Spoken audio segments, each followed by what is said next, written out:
नमस्कार विद्यार्थी मित्रों, आज આપણે हिंदी पाठ 16 भारतीय संस्कृति में गुरु शिष्य का संबंध देखेंगे। शीर्षक क्या है पाठ का? भारतीय संस्कृति में गुरु शिष्य का संबंध। पाठ के लेखक का नाम है आनंद शंकर माधवन। आनंद शंकर माधवन। आनंद शंकर माधवन जी हिंदी साहित्य के बहुत सारे अलग अलग विभागों में उनका योगदान रहा है। हम देखते हैं कि आनंद शंकर माधवन का जन्म केरल प्रदेश में क्विलन जिले में उसका जन्म हुआ था। डॉक्टर जाकिर हुसैन के संपर्क में आने से हिंदू मुस्लिम के मधुर संबंधों को पराग पक्षधर बन गए थे और बाद का जीवन जो उनका था, हिंदी साहित्य में बहुत सारी रचनाएं उन्होंने लिखी और उसका योगदान बहुत बढ़िया रहा। हम जानते हैं कि अलग अलग विषयों में दार्शनिकता, आधुनिकता एवं आध्यात्मिकता का बाहुल्य है। बिखरे हीरे, देखिए उनकी रचनाएं कौन कौन सी मुख्य है? बिखरे हीरे, अनलस्का, हिंदी आंदोलन, आमंत्रित मेहमान, आरती, उषा, संजीवनी आदि उनकी प्रमुख रचनाएं हैं। देखिए उनकी विशेष रचना आमंत्रित मेहमान, इस रचना पर उनको बिहार राष्ट्रभाषा परिषद का पुरस्कार भी प्राप्त हुआ था। कौन सी पुस्तक थी वो? आमंत्रित मेहमान। इन रचना पर उन्हें बिहार राष्ट्रभाषा परिषद का पुरस्कार भी मिला था। तो आनंद शंकर माधवन हिंदी साहित्य के अमूल्य लेखक माने जाते हैं। यहाँ जो पाठ दिया गया भारतीय संस्कृति में गुरु शिष्य का संबंध, देखिए यहाँ लेखक ने प्राचीन भारतीय संस्कृति का जो गुरु शिष्य के संबंध था उनको आज वर्तमान परिस्थिति में गुरु शिष्य का संबंध कैसा है उनके साथ जोड़कर आज वर्तमान परिस्थितियों पर व्यंग्य किया है। इस सारे पाठ में उदाहरण देकर उन्होंने समझाया है कि प्राचीन काल में गुरु शिष्य का क्या संबंध था, प्राचीन विद्यालय का क्या महत्व था और आज वर्तमान में हम देखते हैं कि जिस तरह शिक्षण एक व्यापार बनता जा रहा है, पैसे से शिक्षा खरीदी जा सकती है, तो ये सब बातें जो आज वर्तमान परिस्थिति में हुई है उस पर व्यंग्य करते हुए इस पाठ में आधुनिक और प्राचीन भारतीय संस्कृति में क्या क्या अंतर आ गया है वो बताने का प्रयत्न लेखक आनंद शंकर माधवन जी इस पाठ में समझाते हैं हमें। देखते हैं पाठ, हम पाठ को पढ़ते जाएंगे, समझते जाएंगे। अब सभी पुस्तक में अपना ध्यान देंगे और जो जो प्रश्न स्वाध्याय में होगा, जो मुख्य प्रश्न होगा उस पर थोड़ा अच्छी तरह से ध्यान देकर हम उसे याद करते जाएंगे। तो शॉर्ट में पाठ का अर्थ क्या है? भारतीय संस्कृति का वर्तमान और प्राचीन दोनों का मिलन, किस तरह का परिवर्तन आज हुआ है, किस तरह की विडंबनाएं आज हम वर्तमान परिस्थितियों में देखी जा रही है वो बताने का प्रयत्न किया गया है। देखते हैं पाठ हम। हमारे समाज में व्यावसायिक संस्कृति का बोलबाला है। देखिए क्या बोला? हमारे समाज में व्यावसायिक संस्कृति का बोलबाला आज बढ़ता जा रहा है। इसी कारण गुरु शिष्य संबंधों में परिवर्तन आया है। देखिए आज व्यावसायिक एक व्यवसाय बन गया है, शिक्षा एक व्यवसाय के साथ तुली जा रही है और इसके कारण आज गुरु शिष्य के संबंधों में भी परिवर्तन यानी बदलाव, आज बदलाव दिखाई दे रहा है। पहले विद्यालय मंदिर के समान माने जाते थे। देखिए प्राचीन समय में विद्यालय, स्कूल, कॉलेज को क्या मानते थे? मंदिर की तरह माने जाते थे। शिक्षा देना एक आध्यात्मिक अनुष्ठान था और शिक्षा अनुष्ठान के रूप में की जाती थी। सभी तरह की विद्यालय मंदिर के समान माने जाती थी और शिक्षा देना एक आध्यात्मिक अनुष्ठान था। वह परमेश्वर प्राप्ति का एक माध्यम था। वह परमेश्वर प्राप्ति का एक माध्यम माना जाता था कि शिक्षा आध्यात्मिक अनुष्ठान और परमेश्वर प्राप्ति का एक माध्यम था। पैसे देकर शिक्षा खरीदी नहीं जाती थी। आज पैसे देकर जो शिक्षा खरीदी जा रही है वो आज पैसे देकर शिक्षा खरीदी जाती है। पहले बिल्कुल विपरीत परिस्थिति थी। पहले विद्यालय को क्या माना जाता था? मंदिर के समान माना जाता था। पहले विद्यालय को मंदिर के समान माने जाते थे। शिक्षा देना एक आध्यात्मिक अनुष्ठान माना जाता था। परमेश्वर की प्राप्ति के लिए शिक्षण का उपयोग किया जाता था। पैसे देकर शिक्षा खरीदी नहीं जाती थी। आज स्थिति बिल्कुल बदल गई है और अब शिक्षण कार्य पेट पालने का साधन बन गए। देखिए इस सारे पैराग्राफ में लेखक ने समझाने का प्रयत्न किया है प्राचीन और वर्तमान दोनों की शिक्षण प्रणाली में कितना अंतर आ गया है। पहले क्या था, सभी विद्यालय को मंदिर के समान माना जाता था। शिक्षा एक अनुष्ठान था, परमेश्वर प्राप्ति का माध्यम था। और आज वो क्या बन गया है, आज पेट पालने का एक व्यावसायिक क्षेत्र बन गया है वो शिक्षा। जिसे भारतीय संस्कृति कहा जाना चाहिए वह आज भारतीय मानसिक स्थिति में क्रियाशील नहीं है। देखिए भारतीय संस्कृति में तो गुरु शिष्य को क्या महत्व दिया गया है। प्राचीन ऋषि मुनियों की बात बताए तो वहां गुरु शिष्य क्या एक दूसरे के लिए कितना संबंध था उसका। गुरु अपने शिष्य को अपने से भी तेज बनाने, अपने से भी प्रतिष्ठित बनाने के लिए वो प्रयत्न करता था। आज सब कुछ बदलता जा रहा है। जिस भारतीय संस्कृति कहा जाना चाहिए वह आज भारतीय मानसिक स्थिति की क्रियाशील नहीं है। आज एक प्रकार की अव्यवस्थित व्यावसायिक संस्कृति व्याप्त हो गई है जिसकी जड़ शायद यूरोप में है। भारतीयों के सार्वजनिक व्यवहार में गुरु शिष्य संबंध का भी तदनुरूप परिवर्तन हो गया है। यहाँ गुरु वेतन भोगी नहीं होते थे और न शिष्य को शुल्क देना पड़ता था। देखिए प्राचीन समय की बात बताई गई यहाँ कि भारतीय के सार्वजनिक व्यवहार में गुरु शिष्य संबंध का भी तदनुरूप परिवर्तन हो गया है। यहाँ गुरु वेतन भोगी नहीं होंगे। उस समय के गुरु वेतन भोगी नहीं थे। शिष्य को शिक्षा के लिए कुछ भी दाम देने नहीं पड़ते थे। पैसे देकर विद्या खरीदने की एक क्रय विक्रय, आज लेना और देना ये प्रक्रिया शुरू हो गई है। पैसा देकर विद्या खरीदने का आज क्रय विक्रय पद्धति निसंदेह उस भारतीय मिट्टी का उपज नहीं है। यूरोपियन संस्कृति का भारत में विलीकरण होता जा रहा है। आज हम देखते हैं कि भारतीय मिट्टी की उपज ये संस्कृति नहीं थी तो कहां से आई। पहले तो गुरु शिष्य को जो संबंध था हमारी संस्कृति का एक श्रेष्ठ संबंध माना जाता था। तो आज परिवर्तन कहां से आया, तो वो भारत की संस्कृति, भारतीय मिट्टी की उपज नहीं है। शिक्षणालय एक प्रकार के आश्रम अथवा मंदिर के समान माने जाते। मोस्ट टाइम प्रश्न, देखिए स्वाध्याय प्रश्न पूछा जाता है कि प्राचीन समय में शिक्षालय को क्या माना जाता था, तो वहां में लिखना है कि प्राचीन समय में शिक्षालय को आश्रम अथवा मंदिर के रूप में माना जाता था। किसके रूप में, आश्रम या मंदिर के रूप में। सरस। गुरु को साक्षात परमेश्वर ही समझा जाता था और शिक्षा देने वाला, ज्ञान देने वाला गुरु हमारे लिए परमेश्वर था, भगवान के स्वरूप माना जाता था। देखिए संस्कृत में भी कहा गया है, कबीर जी ने दोहा लिखा है, गुरु गोविंद दोनों खड़े किसको लागू पाए, बलिहारी गुरु आपकी गोविंद दियो बताए। कबीर जी ने तो यहां तक किया है कि अगर मेरे सामने गुरु और भगवान खड़े हैं तो मैं सबसे पहले किसको प्रणाम करूंगा, गुरु को। क्यों, क्योंकि गुरु ने मुझे ज्ञान दिया और मैं भगवान को प्राप्त कर सका। मेरे जीवन में परमेश्वर भगवान बड़े नहीं है, मेरे गुरु बड़े हैं। ऐसी भावना से गुरु और शिष्य का संबंध दिखाई देता था। तो याद रखना है, प्राचीन समय में शिक्षालय को एक प्रकार के आश्रम और मंदिर के समान माना जाता था। गुरु को साक्षात परमेश्वर समझा जाता था। शिष्य पुत्र से अधिक प्रिय होते थे। सभी गुरुओं की दृष्टि भी देखे, अपने पुत्र से ज्यादा प्रिय कौन था, अपना शिष्य। यह सम्मान मिलना ही शक्ति पाने का रहस्य है। प्राचीन काल में गुरु की शिक्षादान क्रिया उनका आध्यात्मिक अनुष्ठान थी। परमेश्वर प्राप्ति उनका एक माध्यम था, वह आज पेट पालने का जरिया बन गई है। देखिए परिवर्तन दोनों ओर आया है, गुरुओं में भी आया है, शिष्य में भी आया है। यूरोपियन संस्कृति का विलीकरण हमारे देश में हो गया है। क्या हुआ है कि पहले गुरु को अपने पुत्र से ज्यादा अपना शिष्य प्रिय था और बाद शिक्षा देना वो अनुष्ठान समझते थे, परमेश्वर को प्राप्त करने का माध्यम समझते थे, और आज पेट भरने का वो साधन बन गई। शिक्षा पेट भरने का साधन, व्यावसायिक तौर पर उसे ले जाया गया है।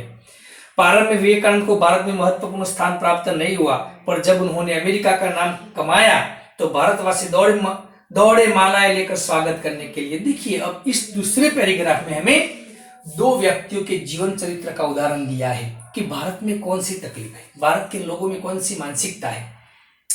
स्वामी विवेकानंद, स्वामी विवेकानंद एक ऐसा महापुरुष जिनके चरित्र पर अगर हमारा जीवन बढ़ाएं तो बहुत कुछ हम प्राप्त कर सकते हैं। पर क्या बात थी, प्रारंभ में विवेकानंद को देश में कोई पहचानता नहीं था, किसी ने उसको नहीं देखा, महत्व नहीं दिया।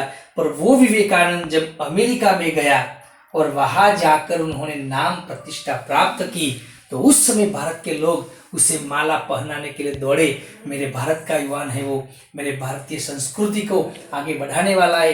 पर जब तक भारत में था तब तक किसी ने उसे महत्व नहीं दिया। तो ये हमारी देश की एक मजबूरी है, हमारे देश की एक मानसिकता है कि जो पास था तो उसे नहीं पहचाना। तो यहाँ दूसरा व्यक्ति है रविंद्रनाथ ठाकुर, उसके जीवन में ऐसा हुआ। जिस तरह स्वामी विवेकानंद को मान सम्मान कब मिला, जब वो अमेरिका में गए, मान सम्मान प्राप्त किया, तब भारत वालों ने उसे दौड़कर मालाएं पहनाई और उनका स्वागत किया, उसे अपने देश का नाम देकर बड़प्पन में लिए दौड़ गए। तब तक उन्होंने, जब भारत में थे तब तक उनका मान सम्मान नहीं दिया। उसी तरह रविंद्रनाथ ठाकुर को भी नोबेल पुरस्कार मिला। नोबेल पुरस्कार किसे प्राप्त हुआ था? रविंद्रनाथ ठाकुर को। रविंद्रनाथ ठाकुर को भी नोबेल पुरस्कार मिला तो बंगाली लोग दौड़े ये राग अलापते हुए, अमादर ठाकुर अमादर कठोर सपूत। देखिए, जब तक रविंद्रनाथ ठाकुर ने सामाजिक कार्य किए तब तक उसे बंगाल वासियों ने नहीं पहचाना। पर जब उसे नोबेल पुरस्कार मिला तो बंगाली लोग सब दौड़ पड़े कि वो तो अमादर ठाकुर अमादर कठोर सपूत, वो तो हमारा बेटा है, हमारे राज्य का नाम बढ़ाने वाला है। ये सब कहकर वो दौड़ने लगे। प्रश्न पूछा जाता है कि जब रविंद्रनाथ ठाकुर को नोबेल पुरस्कार मिला तब बंगाल वासियों ने कौन सा राग आलोपा? तो ये लिखना है अमोदर कठोर सपूत, अमादर ठाकुर अमोदर कठोर सपूत। ये प्रश्न का उत्तर है, उनकी भाषा में बोले हुए शब्द है वो। दक्षिण भारत में कुछ समय पहले तक भरतनाट्यम और कथकली को नहीं पूछता था, पर जब उसे विदेशों में मान मिलने लगा तो आश्चर्य से भारतवासी सोचने लगे और हमारी संस्कृति में इतनी, देखिए पहले दक्षिण भारत में कुछ समय पहले तक दो महान नृत्य, भरतनाट्यम और कथकली नृत्य, ये दोनों नृत्य का कोई महत्व नहीं देखा। उस कलाकार को भी कोई ने महत्व नहीं दिया, किसी ने महत्व नहीं दिया। पर क्या हुआ, जब ये दोनों नृत्य विदेश में गए वो कलाकार और विदेश में मान सम्मान मिला, तब जाकर आश्चर्य से भारतवासी सोचने लगे, अरे हमारी संस्कृति में इतनी अपूर्व चीजें भी पड़ी हैं। यहाँ के लोग को अपनी खूबसूरती नहीं नजर आती, मगर पराये के सौंदर्य को देखकर मोहित हो जाते हैं। जब तक कथकली और भरतनाट्यम भारत में किया जाता था तब तक उन्होंने किसी ने नहीं देखा। पर जब विदेश में जाकर उन कलाकारों ने प्रतिष्ठा प्राप्त की तो भारतवासियों ने सोचा कि हमारे पास इतनी संस्कृति, इतनी कलाएं भरी पड़ी है। तो तब तक क्या किया उसने, उसको मान सम्मान जब विदेश में मिलता है तब जाके उसकी कीमत पता चलती है उसे। देखिए 3 उदाहरण देखे यहाँ, स्वामी विवेकानंद, रविंद्रनाथ ठाकुर और भरतनाट्यम और कथकली नृत्य। सभी में ऐसा हुआ, जब बाहर से प्रतिष्ठा प्राप्त होती है तब देशवासियों ने उसे स्वीकार किया। जिस देश में ज्ञान पाने के लिए, देखिए क्या कहते हैं, यहाँ के लोग का अपनी खूबसूरती नहीं नजर आती, मगर पराये के सौंदर्य को देखकर मोहित हो जाते हैं। जिस देश में ज्ञान पाने के लिए मैक्स मुलर ने जीवन भर प्रार्थना की, उस देश के निवासी आज जर्मनी और विलायत जाना स्वर्ग जाने जैसा अनुभव करते हैं। देखिए यहाँ के लोग को अपनी खूबसूरती पसंद नहीं आती। देखते हैं ना कि हमारे पास जो है उसका महत्व हमें नहीं है, और जो दूर है बस उसे प्राप्त करने का प्रयत्न हम करते रहते हैं। यही मानसिकता हमारे देशवासियों की थी। कहा जाता है कि पराये का सौंदर्य को देखकर हम मोहित हो जाते हैं। जिस देश में ज्ञान पाने के लिए मैक्स मुलर ने जीवन भर प्रार्थना की, उस देश के निवासी आज जर्मनी और विलायत जाने का स्वर्ग जाने जैसा अनुभव करते। देखिए विदेशी व्यक्ति मैक्स मुलर जीवन भर प्रार्थना करता रहा कि इस देश में रहकर वो ज्ञान प्राप्त करे, और वही देश के लोग आज जर्मनी और विलायत जाना क्या समझते, स्वर्ग जाने के समान समझते हैं। तो ऐसा क्या है, देश विदेश में जाने की दौड़ बढ़ती जा रही है। भारतीय संस्कृति दिन ब दिन घटती जा रही। यूरोपियन संस्कृति का भारतीय संस्कृति पर हावी होना, ये सब क्या दिखावा है। हम जानते हैं कि आज हम अपने को भूलकर परायों की सुंदरता को पहचानने के लिए वहां दौड़ रहे हैं। ऐसे लोगों को प्राचीन गुरु शिष्य संबंध की महिमा सुनाए गधे को गणित सिखाने जैसा व्यर्थ प्रयास ही हो सकता है। और लेखक यहाँ तक कहते हैं कि आज इतना सब कुछ बदल गया है, संस्कृति में बदलाव आया है, और आज हम ऐसे प्राचीन गुरु शिष्य के संबंध की बात इन लोगों से करना गधे को गणित सिखाने के समान माना गया है। फिर भी समझाने का प्रयत्न किया है। अब तो यहाँ इस पैराग्राफ में क्या देखा हमने, दो प्रश्न बड़े बड़े पूछे जाते हैं कि स्वामी विवेकानंद और रविन्द्रनाथ ठाकुर को कब महत्व प्राप्त हुआ, इस देश में अधिक महत्व कब मिला। तो यहाँ इस पैराग्राफ से हमें उत्तर मिलेगा कि स्वामी विवेकानंद जब अमेरिका में जाके नाम कमाए तब भारतवासियों ने उनको मान सम्मान दिया। रविन्द्रनाथ ठाकुर को जब नोबेल पुरस्कार प्राप्त हुआ तब जाके बंगाल वासी दौड़े चले आए और बोलने लगे, क्या बोलने लगे, अमादोर ठाकुर अमादोर कठोर सपूत। तो दोनों प्रश्न दोनों महापुरुषों के जीवन के पेर यहाँ पूछा जाते हैं परीक्षा में, याद रखना है। एक बार अब देखिए, भारतीय संस्कृति में गुरु शिष्य के संबंध के बारे में समझाने के लिए लेखक ने उदाहरण दिया है कि एक बार सुप्रसिद्ध भारतीय पहलवान गामा, क्या नाम था पहलवान का, गामा। एक बार सुप्रसिद्ध भारतीय पहलवान गामा, क्या नाम था उनका, गामा, मुंबई आए। उन्होंने विश्व के सारे पहलवानों को कुश्ती में चैलेंज दिया। इतना बढ़िया वो था कुश्तीबाज, विश्व के सभी कुश्तीबाजों को उन्होंने चैलेंज दिया कि अखबारों में समाचार प्रकाशित होते ही एक पारसी पत्रकार ने उत्सुकतावश के निकट पहुंचकर उनसे पूछा, जब अखबार में छपा गया कि भाई विश्व प्रसिद्ध भारतीय पहलवान गामा ने चैलेंज किया है, उसे कोई नहीं हरा सकता, तो वो अखबार पढ़कर एक पारसी पत्रकार, कैसा पत्रकार, पारसी पत्रकार उत्सुकता पूर्वक गामा के पास आता है और पूछने लगता है, साहब विश्व के किसी भी पहलवान से लड़ने के लिए आप तैयार हैं, तो आप अपने अमुक शिष्य से लड़कर विजय प्राप्त करके दिखाओ। पारसी पत्रकार ने क्या कहा कि आपका चैलेंज है कि आप किसी पहलवान के साथ लड़कर जीत सकते हैं, तो मेरा कहना है कि आप अपने शिष्य का नाम भी उन्होंने दिया, अमुक शिष्य के साथ लड़कर विजय होकर बताइए। अब देखो, एक गुरु अपने शिष्य के साथ लड़े, ऐसा पारसी पत्रकार ने जब बताया तो गामा क्या कहता है, गामा ने जवाब दिया, तो आप अमुक शिष्य से लड़कर विजय प्राप्त करके दिखाओ। अब गामा आजकल के शिक्षा क्रम में रंगे नहीं थे, इसलिए उन्होंने इस शब्दों ने हैरान कर दिया। आंखें फाड़कर उस पत्रकार का चेहरा ताकते रह गए। बाद में धीरे से गामा ने उस पत्रकार को जवाब दिया। पारसी पत्रकार ने कौन सा प्रश्न पूछा गामा को कि आप अपने अमुक शिष्य के साथ लड़कर विजय होकर बताइए। अब शिष्य के साथ लड़ने की बात आई तो गामा प्राचीन समय का गुरु शिष्य को संबंध को जानने वाला व्यक्ति था। उसने धीरे से क्या बोला, भाई साहब मैं हिंदुस्तानी हूं, हमारा अपना एक निजी रहन सहन था, शायद इससे आज परिचित नहीं है। जिस लड़के का आपने नाम लिया वह मेरे पास पसीने की कमाई, मेरा खून है और मेरे बेटे से भी अधिक प्यार है। इसमें और मुझ में फर्क कुछ ही नहीं है। मैं लड़ा या वह लड़ा, दोनों बराबर ही होगा। हमारी इस परंपरा को आप समझने की चेष्टा कीजिए। हम लोगों को वंश परंपरा से शिष्य परंपरा अधिक प्रिय है।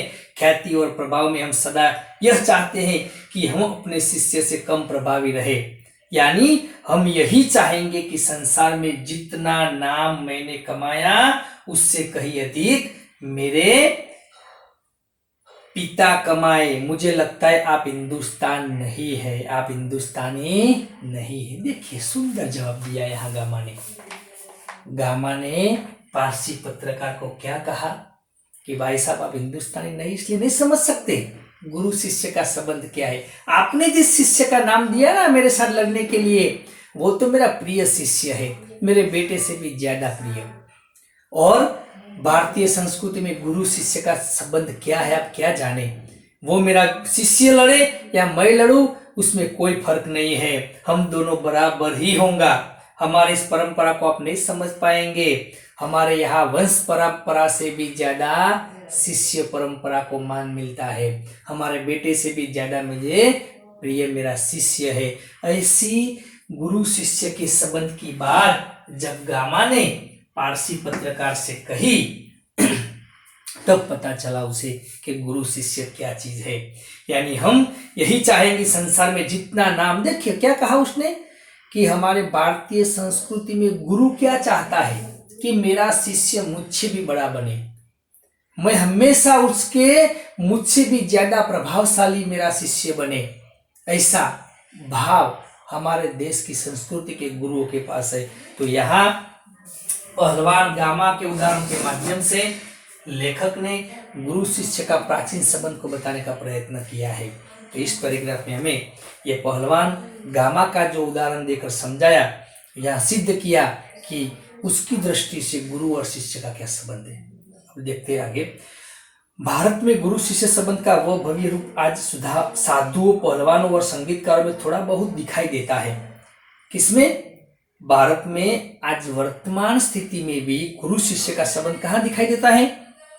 साधुओं में, पहलवानों में, संगीतकारों में थोड़ा बहुत दिखाई देता है। भगवान रामकृष्ण वर्षों योग्य शिष्य को पाने के लिए प्रयत्न करते रहे।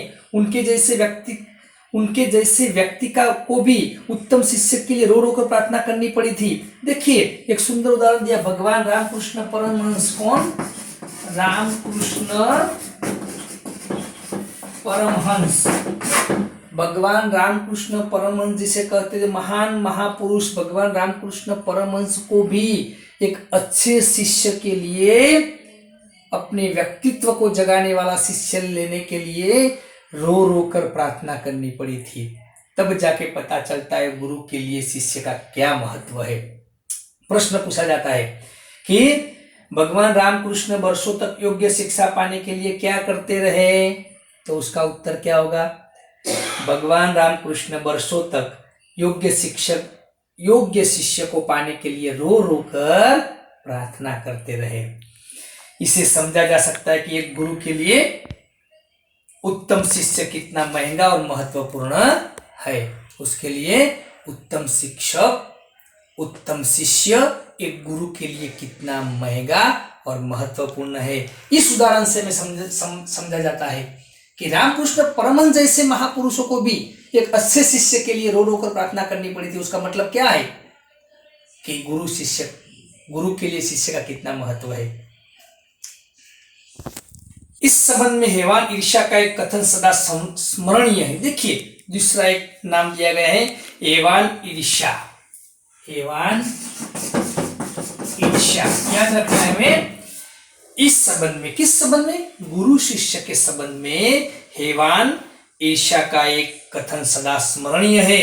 उन्होंने कहा था मेरे अनुयायी यानी शिष्य, मेरे अनुयायी लोग मुझसे कहीं अधिक महान हैं और उनकी जुतिया होने की योग्यता भी मुझ में नहीं है। देखिए हेवान ईर्ष्या ने क्या कहा था शिष्य के बारे में कि मेरा शिष्य मुझसे महान है, मैं तो उनकी जुतियों के बराबर भी नहीं हूँ, उनके पगरखों की, उनके पैरों की बराबर भी मैं नहीं हूँ। ऐसा महापुरुष हेवान ईर्ष्या ने अपने जीवन में बोला था शिष्य के लिए कि मेरा शिष्य मुझसे महान है। इस भावना थी गुरु शिष्य में। यही बात है, गांधी जी बनने की क्षमता जिनमें है उन्हें गांधी जी अच्छे लगते हैं। देखिए गांधी जी किसे अच्छे लगते हैं? जो व्यक्ति गांधी जी बनने के लिए सक्षम है वो उसे गांधी जी को पसंद करता है। प्रश्न पूछा जाता है गांधी जी किसे पसंद है, तो क्या कहना है? जो व्यक्ति गांधी बनने के लिए क्षमता बनाता है उसे गांधी पसंद है। जो व्यक्ति गांधी जी बनने की क्षमता जिनमें है उन्हें गांधी जी अच्छे लगते हैं और वही उनके पीछे चलते भी है। विवेकानंद सिर्फ उन्हें पसंद आएंगे जिनमें विवेकानंद बनने का अद्भुत शक्ति रही है। देखिए दो ही एक ही अर्थ है।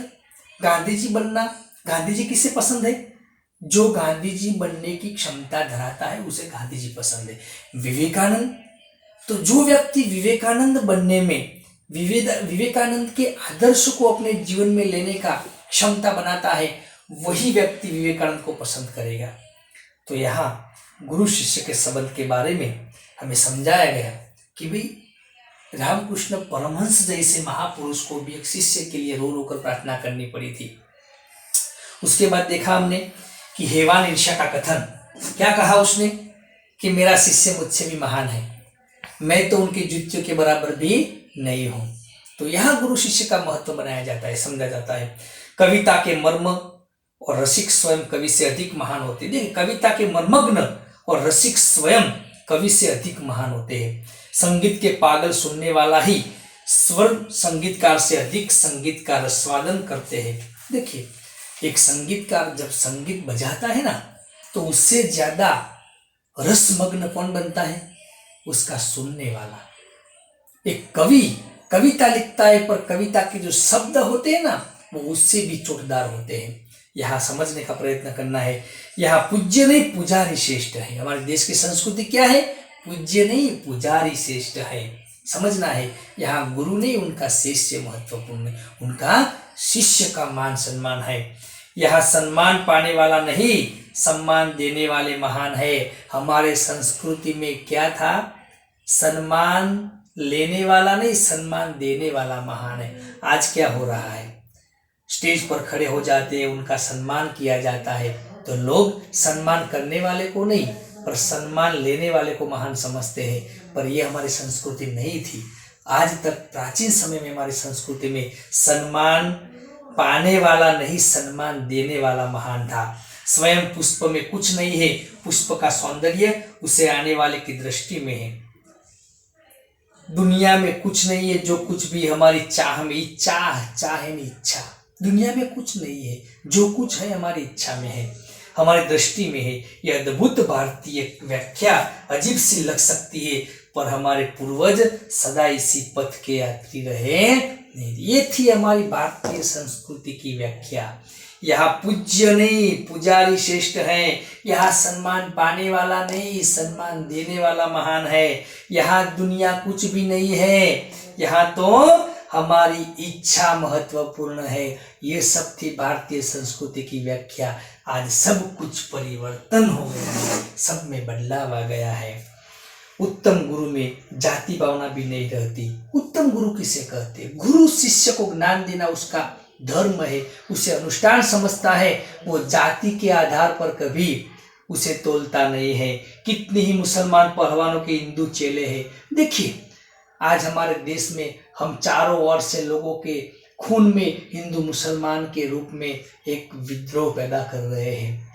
तो प्राचीन समय में हिंदू गुरु के मुसलमान शिष्य थे, मुसलमान गुरुओं के हिंदू चेले थे, और संगीतकार में मुसलमान शिष्य रहे हैं। क्या देखा?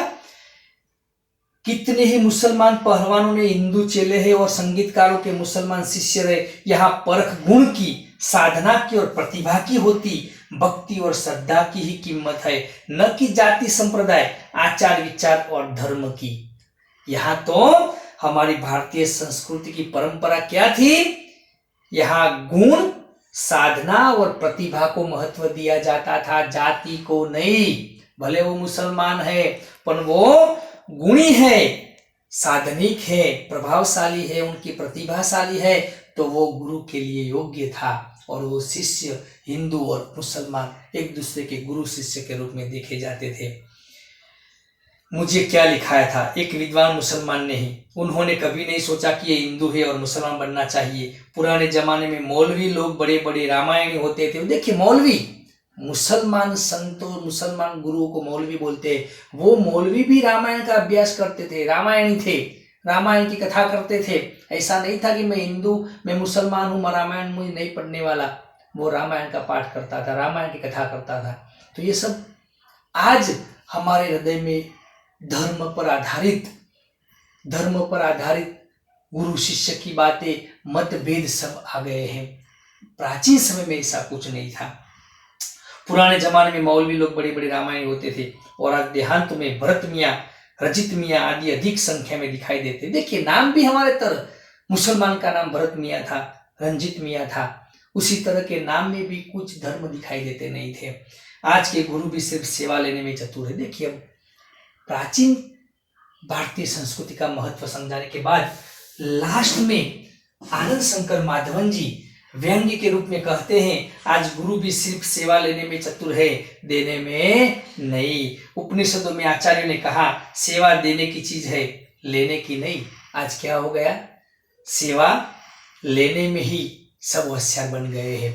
प्राचीन समय में क्या कहा जाता था, सेवा लेने की चीज नहीं है, सेवा देने की चीज है। यह भावना आज दिखाई देती नहीं है।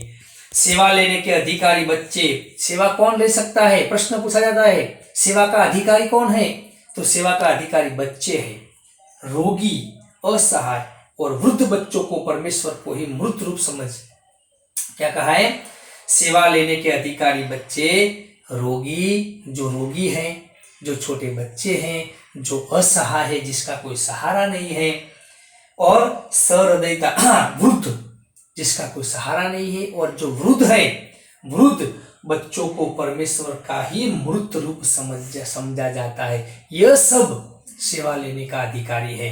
सेवा रूपी पूजा से उनकी शक्ति को प्रज्वलित करने क्षमता और सहृदयता रखने वाले ज्ञानी और तपस्वी पुरोहित आजकल के गुरु नहीं रह गए। आज सभी गुरु सेवा देने की भावना नहीं, सेवा लेने की भावना से काम कर रहे हैं, ऐसा कहना है। किसी भी देव मंदिर की मूर्ति की शक्ति उतनी मात्रा तक ही संभव है जितनी मात्रा तक उसके पुजारी की भाव पूजा में निवेद भावना भरी रहती है। देखिए भगवान का मंदिर बना दिया, भगवान की मूर्ति की पूजा की, पर पूजा में भगवान की जो शक्तियां हैं वो कहाँ प्रकट होगी, पुजारी के पर आधारित है। वो किस भावना से उनकी सेवा करता है, इस भावना से उस मूर्ति का तेज बढ़ता रहता है। तो ये बात बताने की बात बताई है कि गुरु शिष्य का संबंध किस तरह का है, प्राचीन समय में क्या था और वर्तमान परिस्थिति कितनी बिगड़ गई है, आज किस तरह का यूरोपियन संस्कृति का भारतीय संस्कृति में विलीकरण होता जा रहा है, और गुरु शिष्य का जो संबंध भारतीय संस्कृति में था वह दिखाई नहीं देता। उस पर लेखक श्री आनंद शंकर माधवन जी ने यहाँ व्यंग्य के साथ दोनों संस्कृति को मिलाने का प्रयत्न किया है। यहाँ हमारा पाठ पूरा होता है। कुछ स्वाध्याय के प्रश्न देखते हैं हम। प्राचीन काल में भारतीय शिक्षा केंद्र कैसे थे? सबसे पहले पढ़ा हमने एक प्रकार के आश्रम और मंदिर की तरह। जब रविंद्रनाथ ठाकुर को नोबेल पुरस्कार मिला तब बंगाली लोग कौन सा राग आलोकने लगे? पहले तो कोई नहीं जानता था उसे, पर जब नोबेल पुरस्कार मिला तो बंगाल के वासी दौड़कर आ गए। क्या बोलने लगे थे? अमादेर ठाकुर अमादेर कठोर सपूत। तो इसका उत्तर यह है। भगवान रामकृष्ण वर्षों तक योग्य शिक्षा पाने के लिए क्या करते रहे? योग्य शिष्य पाने के लिए क्या करते रहे? रामकृष्ण परमहंस रो रो कर प्रार्थना करते थे। समझा ना आगे हमने।